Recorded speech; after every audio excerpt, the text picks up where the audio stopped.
Magicsee have released a brand new TV box and they've called it the N5.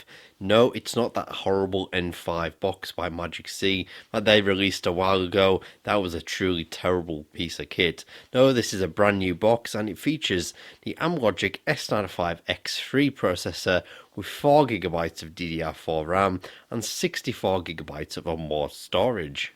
The S905X3 is a slightly different processor compared to the S905X2, but to be fair, there's not a huge amount of difference between the two processors.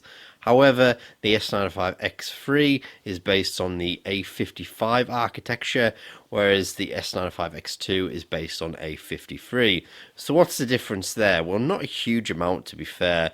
It's slightly better power consumption and slightly better performance.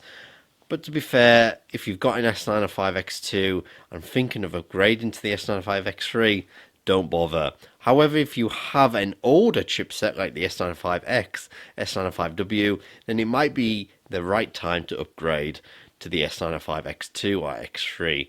However, there might be a new chipset coming out by Rockchip later on next year, which is going to be cheaper and provides much better performance for this range of media processors. So the Magicsee N5 features quite a lot. It actually has a SSD or hard drive bay, so you can put in quite a bit of storage into this device.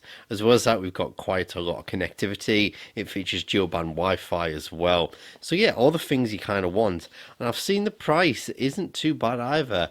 It's actually about £44 at the moment on Gearbest. Obviously it's Christmas time, so promotions and that will affect the price. But yeah, not a bad price for this type of device, considering we looked at the A95X Max, I believe it was. It's a very similar device, but I believe it was about £20 more than this. So yeah, quite a good deal if you ask me.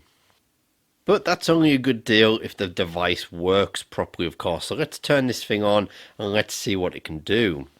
So this is the launcher, and it's just the same as every other TV box I've really looked at with this type of firmware. It is running Android 9 Pie, but I don't feel like it has a lot of the features that Android 9 has brought to us. It's a very basic firmware, I think, at the end of the day.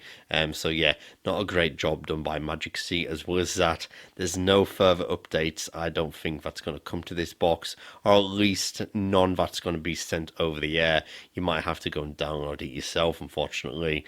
We've got no drop down menu, which is quite frustrating. So we've got no menus to drop down. We do have the lower menu that can be pulled up.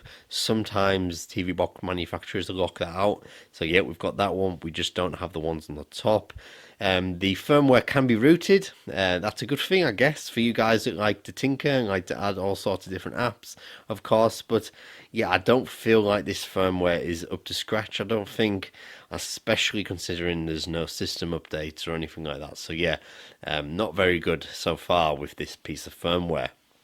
So features of the firmware side, the performance of the firmware seems absolutely fine, and it seems to do everything that I wanted to do.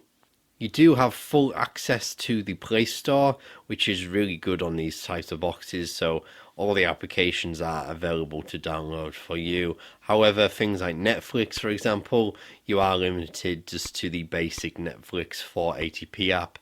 It does actually come with a Netflix app built into this box, but unfortunately it is just that 480p version of it. So these boxes come with a pre-installed version of the Android TV YouTube application. Now this application has slightly been modified to work on this Android operating system purely because this is not Android TV OS, so it has to be slightly modified for it to work properly. However, in my experience, this only lasts a couple of months because the manufacturers had to modify the app to work on it, whereas Google will catch on and then block it somehow, and eventually you'll just have a sign saying whenever you press on the YouTube app, it'll just say this app is not compatible with your device. So you just have to end up installing the regular YouTube app, which is not, of course, 4K capable. So when we move on to things like benchmarking, it does score quite a high score, and Antutu had no problems running it. Sometimes on these new TV boxes, Antutu has a bit of a hard time actually performing properly. So yeah, it runs just fine, and it scored a pretty decent one at that. Video playback performance is pretty much the same as all the other TV boxes out there. Here we have Big Bug Bunny playing at 60 frames a second at 4K, and it's struggling just like the KM9 did just the other day. But then the exact same file at 30 frames a second, it's silky smooth. So yeah, just the same sort of performance from this chipset. Game performance is absolutely fine in this box, but it's just about the same sort of level as what you would expect from another device of this type. So GTA Vice City, this is a port of the PlayStation 2 game. It runs perfectly fine. I've got no issues at all with it. Just the same for Asphalt 8 here. This is quite an intensive game as far as Android games go, and yet it plays it no bother at all. Of course, we are set around mid graphical settings, but yeah, no issues there at all. Magicsee, I feel I've done a pretty darn decent job when it comes to this TV box.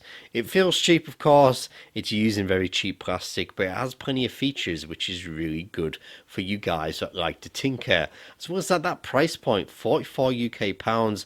Yes, the price will change after the new year, but for 44 quid, lots of people can get involved with this box, especially developers, maybe over at FreakTab, XDA, and so on. So hopefully we start seeing some really cool firmware to get the most out of what we've got here in terms of the hardware.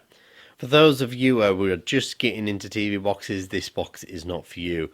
My advice is to avoid it at all costs. Yes, it's a great price point, but if you're not comfortable with how Android TV boxes work, then this just isn't for you. An Android tvOS system will be far better for you guys that want something a bit more simpler. Thanks for watching, and we shall see you on the next one.